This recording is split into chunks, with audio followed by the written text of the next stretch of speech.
Hello everyone, मैं Amit Tiwari for Amit और ये है एसईओ लास्ट मंथ का अक्टूबर एपिसोड, जिसमें हम सितंबर मंथ की सारी एसईओ रिलेटेड न्यूज़ और अपडेट्स को अगले 10 मिनट के अंदर कवर करने की कोशिश करेंगे। एसईओ लास्ट मंथ सीरीज में हम पूरे महीने की एसईओ और डिजिटल मार्केटिंग वर्ड से जुड़ी हुई व्यूज़, अपडेट्स और न्यूज़ को, हलचलों को डिस्कस करते हैं ताकि आपको पूरे महीने सैकड़ों ब्लॉग्स, साइट्स, सोर्सेज और अकाउंट्स को चेक ना करना पड़े।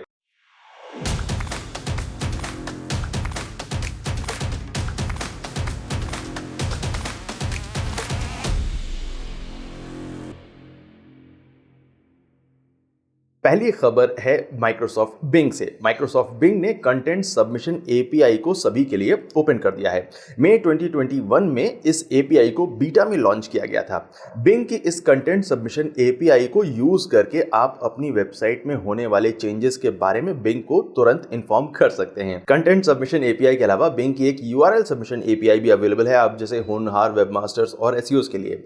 होनहार वेबमास्टर और एसईओ से याद आया कि अगर आप बिंग के वेबमास्टर टूल्स के बारे में ज्यादा इंफॉर्मेशन चाहते हैं या अगर आपको एक क्विक रिफ्रेशर की जरूरत है बिंग वेबमास्टर टूल्स में, तो आप हमारे इस वीडियो को यूज कर सकते हैं। सिर्फ आधे घंटे में आपको बिंग वेबमास्टर टूल्स का कंप्लीट वॉक थ्रू मिल जाएगा। दूसरी खबर है गूगल से। ऑफ कोर्स 3 सितंबर को गूगल ने ट्विटर पर अनाउंस किया कि पेज एक्सपीरियंस अपडेट का रोल आउट कंप्लीट हो गया है।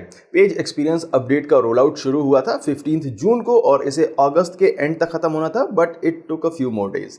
पेज एक्सपीरियंस अपडेट के बारे में आपको पता ही होगा, अगर नहीं पता है तो भी कोई बात नहीं, हमारे पास आपके लिए एक वीडियो है, लिंक नीचे डिस्क्रिप्शन में भी होगा और ऊपर टॉप राइट कॉर्नर में भी झांक रहा होगा। वैसे अगर आपकी वेबसाइट के ट्रैफिक और पोजीशन में पेज एक्सपीरियंस अपडेट के बाद कोई खास चेंज नहीं हुआ है तो हैरानी की कोई बात नहीं है। Page experience update stand alone ranking factor कम और एक टाई ब्रेकर ज्यादा है। 8 सितंबर को गूगल न्यूज ने ईमेल के जरिए अनाउंस किया कि अब से नॉन एएमपी पेजेस को भी गूगल न्यूज में दिखाया जा सकेगा। ये चेंज गूगल ने पेज एक्सपीरियंस अपडेट के साथ ही अनाउंस कर दिया था। सो बेसिकली अब गूगल न्यूज में आपकी वेबसाइट या ब्लॉग को दिखाने के लिए ना तो आपको एएमपी की जरूरत है और ना ही गूगल न्यूज में अप्रूव होने की।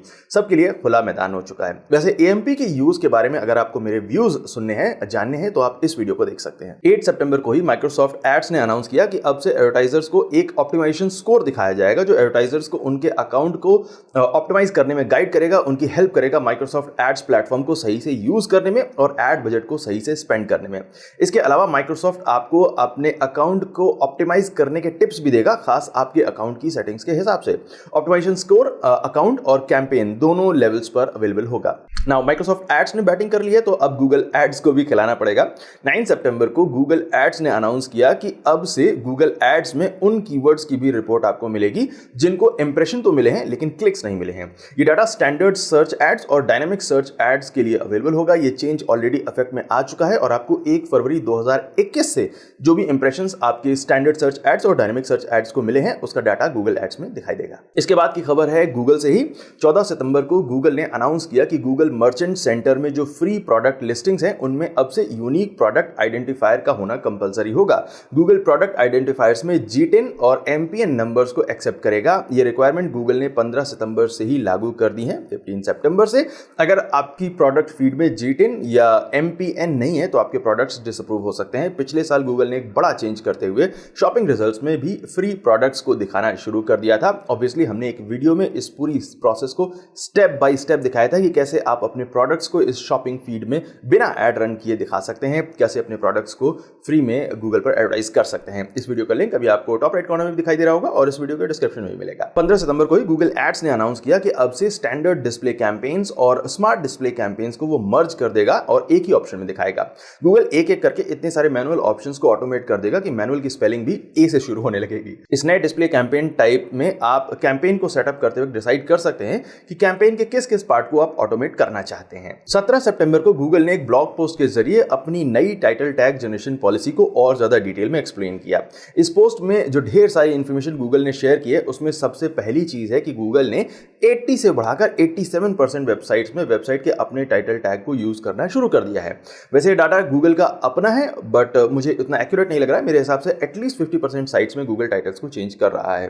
गूगल ने इस पोस्ट में बताया कि वो किस किस तरह के टाइटल टैग्स को खुद से ठीक करते हैं। ये टाइप है नंबर 1 इनकम्प्लीट टाइटल, ऐसे टाइटल जिसमें टाइटल अधूरा है, लाइक अगर किसी पेज में सिर्फ साइट का नाम दिया हुआ है टाइटल में तो वो इनकम्प्लीट होगा। नंबर 2 ऑब्सोलीट टाइटल, अगर किसी पेज में पुराने साल को मेंशन किया गया है ऐसे पेज में जहां पर अपडेट होना जरूरी है तो गूगल उसे अपने आप चेंज कर देगा। नंबर 3 इनएक्यूरेट टाइटल्स, अगर किसी पेज में टाइटल टैग में सिर्फ कीवर्ड्स भरे हुए हैं तो गूगल उसे चेंज कर देगा। और नंबर 4 रिपीटेड टाइटल्स, अगर किसी साइट के बहुत सारे पेजेस में एक ही टाइटल को बार बार यूज किया गया है तो भी गूगल उसे चेंज कर सकता है। एक्चुअली में आपको इस पूरी पोस्ट को ध्यान से पढ़ना चाहिए ताकि आप अपनी वेबसाइट के टाइटल टैग्स को अच्छी क्वालिटी में बना सकें। इस जो पूरी पॉलिसी है, इस ब्लॉग पोस्ट का लिंक आपको इस वीडियो के डिस्क्रिप्शन में मिलेगा, बाकी सारी न्यूज के ऑफिशियल लिंक्स के साथ। 17 सितंबर की ही अगली न्यूज है फायरफॉक्स की तरफ से। एक खबर के मुताबिक फायरफॉक्स डेस्कटॉप पर करीब 1% यूजर्स के लिए डिफॉल्ट सर्च इंजन के तौर पर बिंग को सेट कर दिया गया है। वैसे गूगल और फायरफॉक्स के बीच में 2023 तक का एक कॉन्ट्रैक्ट है जिसमें करीब 400 से $450 मिलियन पर ईयर के बदले फायरफॉक्स गूगल को डिफॉल्ट सर्च इंजन बना के रखता है। 21 सितंबर को गूगल सर्च कंसोल में परफॉर्मेंस डाटा अटक गया। काफी लोग परेशान थे, कुछ लोगों को लगा कि सिर्फ उनकी वेबसाइट के साथ ही कोई इशू है, बट गूगल ने ट्विटर पर अनाउंस किया कि प्रॉब्लम उनके एंड से है। 22 सितंबर को गूगल ने ट्रैवल इंडस्ट्री के लिए, होटल्स के लिए कुछ नए फीचर्स को अनाउंस किया जो है टिकट बुकिंग के लिए लिंक्स, होटल्स के लिए इको फ्रेंडली बैजेस और थिंग्स टू डू टाइप के ऐड।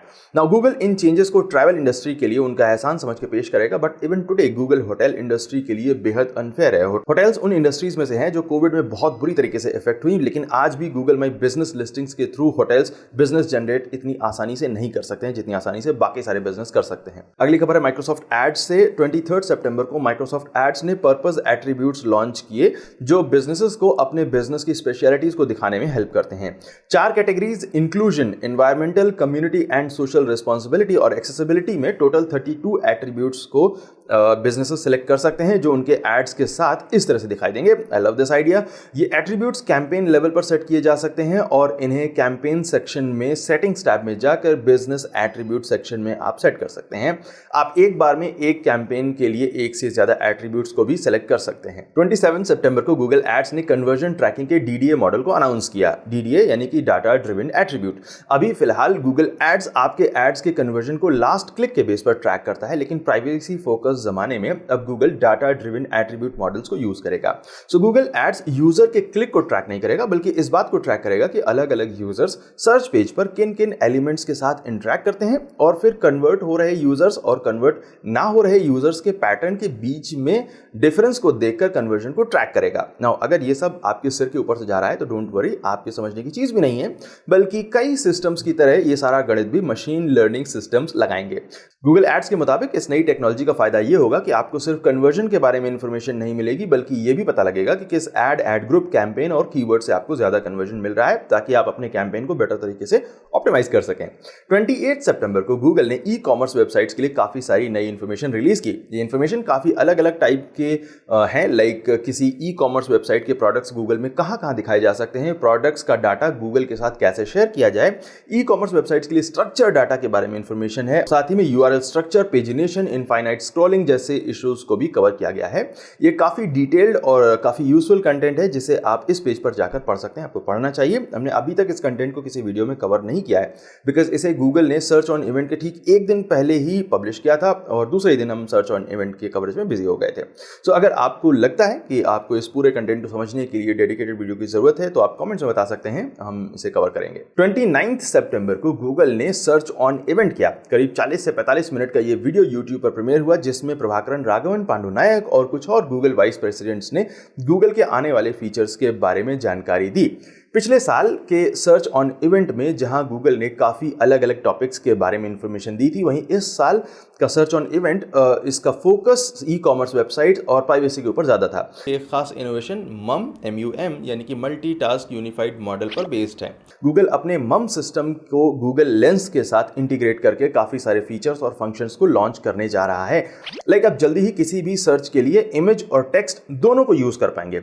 एग्जाम्पल के लिए आप आर्यन खान के फोटो को गूगल सर्च के जरिए अभी भी सर्च कर सकते हैं, लेकिन जल्दी ही आप सर्च कर पाएंगे कि आर्यन खान क्रूज पर हैं वही वाली फोटो दिखाई जाए या वो घर पर है वहाँ वाली फोटो दिखाई जाए। नाउ आई नो अभी शाहरुख खान के लिए कमेंट करते होंगे आप लोग, बट ठीक है, बच्चे ने बेवकूफ़ी की है, बट बाप टॉप क्लास एक्टर है। इसके अलावा यूट्यूब वीडियोस को मम के जरिए गूगल ज़्यादा अच्छे तरीके से समझेगा और वीडियोस के नीचे रिलेटेड टॉपिक्स के तौर पर दिखाएगा, और साथ ही गूगल उन वेबसाइट्स के बारे में और ज़्यादा इन्फॉर्मेशन देगा अबाउट दिस रिजल्ट सेक्शन में, जो सर्च रिजल्ट पेज में दिखाई देंगे। इस पूरे इवेंट को हमने 30 तारीख के वीडियो में कवर किया हुआ है, जिसे आपको ज़रूर देखना चाहिए अगर आपने अभी तक नहीं देखा है ऑलरेडी तो, बिकॉज ये सिर्फ अनाउंसमेंट्स नहीं है, आईफोन का इवेंट नहीं है जिसमें एप्पल एम्प्लॉइज आपको 30 मिनट में एक्सप्लेन करते हैं कि उन्होंने कैमरा को 45 डिग्रीज टेढ़ा कैसे किया है। ये real world technology related changes हैं जो एसईओ, ई कॉमर्स और जिस तरीके से हम इंटरनेट को यूज़ करते हैं, सर्च को यूज़ करते हैं, उसे बदल देंगे। सो इस स्पेशल कवरेज वीडियो को आप जरूर देखें। इसका लिंक अभी आपको टॉप राइट कॉर्नर में दिखाई दे रहा होगा और नीचे डिस्क्रिप्शन में मिलेगा। And while you are watching this video I will take off. Thank you so much for watching this video. My name is Amit Tiwari from tiwari.net and I will see you next time. Take care.